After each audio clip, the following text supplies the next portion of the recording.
बिस्मिल्लाहिर्रहमानिर्रहीम। इय्याका नअबुदु व इय्याका नस्तईन। अल्लाहुम्मा आइन्नी अला ज़िक्रिका व शुक्रिका व हुस्न इबादतिक। अस्सलाम वालेकुम। एमटीएन टीवी के साथ मैं हूं तस्लीम लगा।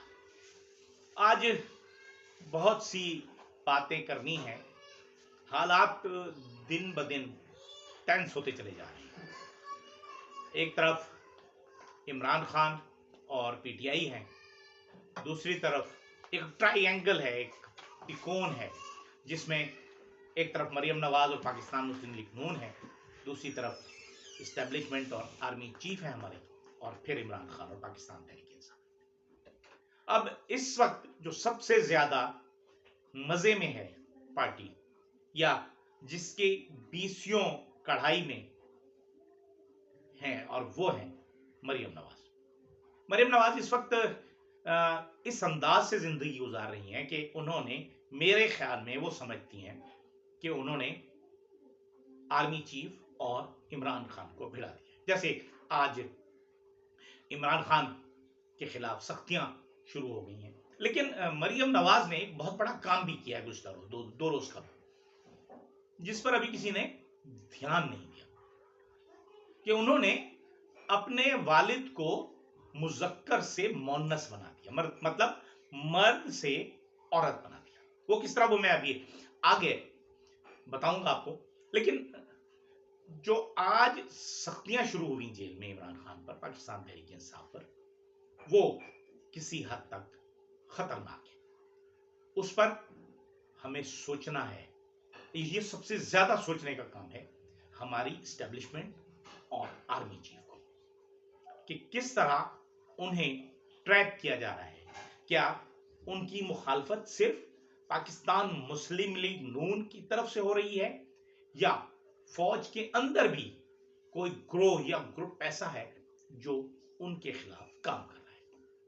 मिसाल मैं आपको दूं कि जैसे गुज़श्ता रोज वो गए पंजाब, उन्होंने पंजाब में ज़ाहिर ग्रीन इनिशिएटिव पाकिस्तान के मंसूबे का आगाज किया। परसों ज़ाहिर हमने उस पर गुफ्तगू भी की थी, जिस पर मैं जाती तौर पर यह एतराज करता हूं कि यह जमीन हमारी फौज को हासिल करने की बजाय मकामी लोगों को दी जाती, बहावलपुर के, रहीम यार खान के, बहावल नगर के लोगों को दी जाती, मकामी लोगों को दी जाती, और साथ साथ उन्हें टेक्नोलॉजी दी जाती। और सोने पे सुहागा, सबसे अहम कि चौलिस्तान की बहुत सी जमीन करोड़ों रुपए देकर लोगों ने नवाबों से खरीदी हुई है। अगर उन्हें पानी मिल जाए तो वो इस इलाके से पाकिस्तान की मईशत को बेहतरीन बना दें। लेकिन भारत टेक्नोलॉजी जो है वो सिर्फ और सिर्फ ऑर्गेनाइज होती है। हमारे कॉर्पोरेट फार्म हो सकते थे, हमारे बड़े बड़े फार्म बनाए जा सकते थे लोगों के साथ मिलकर, कोऑपरेटिव सोसाइटीज जैसे होती है उसी तरह कोऑपरेटिव फार्मिंग की जा सकती थी, और ये हमारी वक्त की जरूरत है। लेकिन भारत वो ठीक है कि आर्मी चीफ का प्लान पहले से था, लेकिन उस दिन मुझे बहुत अफसोस हुआ कि जब आर्मी चीफ अपने एक कप्तान की शहादत के मौके पर उसके नमाज जनाजा में शरीक नहीं। यकीनन इसमें आर्मी चीफ का कोई रोल नहीं होगा, उनको इत्तला ही नहीं दी गई होगी। वो रात में शहीद हुए, और जिस वक्त उनका जनाजा चल रहा, जो जनाजा अदा किया जा रहा है लाहौर में, उस वक्त आर्मी चीफ बहावलपुर में मौजूद है। उस जनाजे में शहबाज शरीफ साहब तो शामिल हैं, अगर नहीं है तो आर्मी चीफ जो तमाम फौज का बाप है एक लिहाज से, वहां उनकी मौजूदगी बहुत शिद्दत से, अदम मौजूदगी जो है बहुत शिद्दत से महसूस की गई मेरे ख्याल में। अब इसमें उन्हें सोचना चाहिए, आर्मी चीफ को, जनरल आसिम मुनीर को, कि वो कौन लोग हैं जिन्होंने इस वाक़े की, जो इत्तलात हैं कि इस वाक़े की इत्तला नहीं दी गई, इस वाक़े की इत्तला नहीं दी कि चले वहां तक ठीक है, सुबह आप रवाना हो गए, लेकिन क्या जब जनाजा हो रहा था, जनाजे की तैयारी हो रही थी, तो उस वक्त तो बताया जा सकता था आर्मी चीफ को, 1 घंटे के लिए या 1.5 घंटे के लिए या 2 घंटे के लिए, ज्यादा से ज्यादा 2 घंटे का वक्त था, आर्मी चीफ को लाहौर आने में कितनी देर लगती, उस जनाजे में शरीक हो जाते तो कोई बहुत अच्छी बात होती। लेकिन भारत یہ اب ایک لمحہ فکریہ ہے، اور پھر وہ دورہ خود بخود جو ہے وہ متنازع بھی ہو گیا کوئی تصاویر کی وجہ سے، جس پر آرمی چیف کا اتنا قصور نہیں ہے ان تصویروں کو جو میں نے دیکھا ہے، اس میں مجھے مریم نواز شریف کی ایکٹنگ زیادہ لگ رہا ہے بہرحال۔ لیکن مریم نواز شریف نے 2 دن پہلے جب ہمارے ترکی کے صدر تشریف لائے تھے، اس وقت ایئرپورٹ پر ان کا استقبال کیا، اور ایئرپورٹ پر استقبال کرنے کے بعد انہوں نے کچھ ایک پیغام پہنچایا۔ پہلے یہ بتایا کہ میں نواز شریف صاحب کی بیٹی ہوں، وزیر اعلیٰ ہوں، پنجاب کی وزیر اعلیٰ ہوں۔ پھر آج صبح میں ان کے ساتھ تھی، انہوں نے آپ کے لیے خصوصی سلام بھیجا ہے۔ یہ 2 انگریزی کے فقرے تھے، اور اس میں جب وہ صدر اردگان سے بات کر رہی ہیں، طیب اردگان سے، تو کہہ رہی ہیں کہ نواز شریف نے اسپیشل سلام بھیجا ہے فار ہم۔ پتہ نہیں وہ ہم کون ہے، حالانکہ وہ جن کو ہم تھے وہ ہم سامنے تھے۔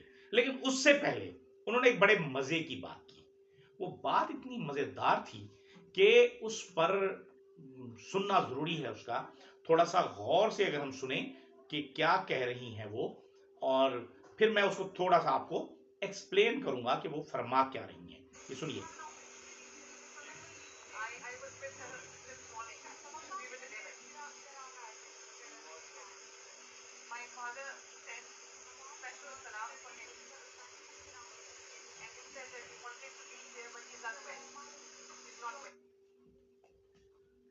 یہ فرما رہی ہیں کہ آج صبح I was with her and he sent a special salam for him۔ اب وہ ہر کون ہے اور ہم کون ہے؟ اتنا سا کافی ہے کہ ایک تو پڑھے لکھے نہیں ہیں اور دوسری کوشش نہیں کرتے۔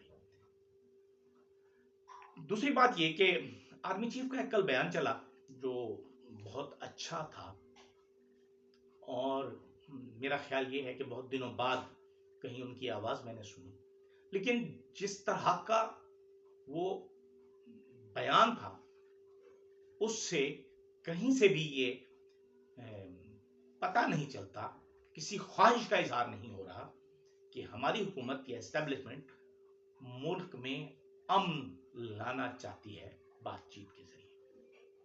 سب سے پہلے تو انہوں نے خواتین کی بات کی کہ خواتین کی عزت ہونی چاہیے، فلاں ہونا چاہیے، یہ ہونا چاہیے، وہ بالکل اسلام نے مقام دیا ہے۔ اسلام کا دیا ہوا مقام تو آج بھی کوئی مذہب نہیں پورا کر سکتا، کوئی دین پورا نہیں کر سکتا، اس کو مقابلہ ہی نہیں ہے اس کا۔ لیکن گزشتہ 2-2.5 سال میں پی ڈی ایم 1 نگراں حکومت، پی ڈی ایم 2 ان کی حکومتوں کے دوران پاکستان میں جن خواتین کے ساتھ زیادتی ہوئی، خواہ وہ ایکس آرمی چیف کی نواسی ہی کیوں نہ ہو، کیا وہ ڈیزرو کرتے تھے؟ سیاسی مخالف تھے، ان کو سیاسی مخالف کے طور پر ٹریٹ کرنا چاہیے تھا۔ جن صاحب آپ کا ہی کہنا ہے کہ مخالفت کو اتنا شدید نہ کیا جائے کہ وہ ذاتی دشمنی میں تبدیل ہو جائے، لیکن ہمارے موجودہ حکمران جو ہے وہ یہی کر رہے ہیں کہ یہ اختلاف نہیں ہے بلکہ یہ ذاتی دشمنی ہے، ہمارا کوئی جائیداد کا تنازع ہے۔ پاکستان اور بھارت نہیں، پاکستان بھارت کی جنگ تو نہیں ہے، ختم ہو گئی، یہ پاکستان اور افغانستان کا کوئی تنازع ہے جہاں ہم جنگ شروع کرنے جا رہے ہیں۔ یقیناً یہ ایک بہت مشکل فیصلہ ہے۔ اس وقت ہم پل صراط سے گزر رہے ہیں، ہماری اسٹیبلشمنٹ پل صراط سے گزر رہی ہے، اور اس پل صراط کو انہوں نے پار کرنا ہے کامیابی کے ساتھ، ورنہ بے شمار مسائل، کیونکہ بلوچستان میرا صوبہ ہے، بلوچستان میں جو کچھ ہو رہا ہے ہر روز کچھ نہ کچھ ہو رہا ہے، ہمارے جوان شہید ہو رہے ہیں، بلوچ نوجوان مارے جا رہے ہیں، ان کی شہادت ہو رہی ہے، جو یقیناً ہر دونوں طرف سے جو نقصان ہو رہا ہے وہ میرے وطن پاکستان کا ہو رہا ہے۔ یہ سوچنے کی بات ہے کہ کیا ہوگا، اسے کیسے ٹھیک کریں، بات چیت کے ذریعے ہی ہم سب کچھ ٹھیک کر سکتے ہیں، گولی سے کبھی कोई नहीं। दूसरी, जो हमारे केपीके में लोग हैं वो अमन मांग रहे हैं। वो ऑपरेशन करक में कल गुज़श्ता रोज क्या हुआ, एक अमन मार्च हुआ। अब से 1 महीना पहले, 1.5 महीना पहले बन्नू में, लकी मरवत में पुलिस ने स्ट्राइक की केपीके में, जिनका मुतालबा था कि फौज को यहां से वापस बुलाया जाए ताकि अमन और अमान की जिम्मेदारी हम खुद संभालें। लेकिन अनफॉर्चुनेटली ये नहीं हो पा रहा। क्या हर मसले का हल फौज है, बंदूक है या गोली है? यकीनन ये ऐसे नहीं है। फिर देखा जाए तो एक 78 अफराद पर मुश्तमिल एक ग्रुप है जिसमें 41 सिविलियन हैं, 37 कस्टम्स के एहलकार और अफसरान हैं, और एक शख्स का ताल्लुक मीडिया से है, सहाफत से है। इस ग्रुप ने ईरान और अफगानिस्तान से स्कैंडल की रहनुमाई की हुई थी, उसको संभाल रहे थे। और ये जो स्मगलिंग का स्कैंडल है, ये कपड़ा, सिगरेट से मुताल्लिक है।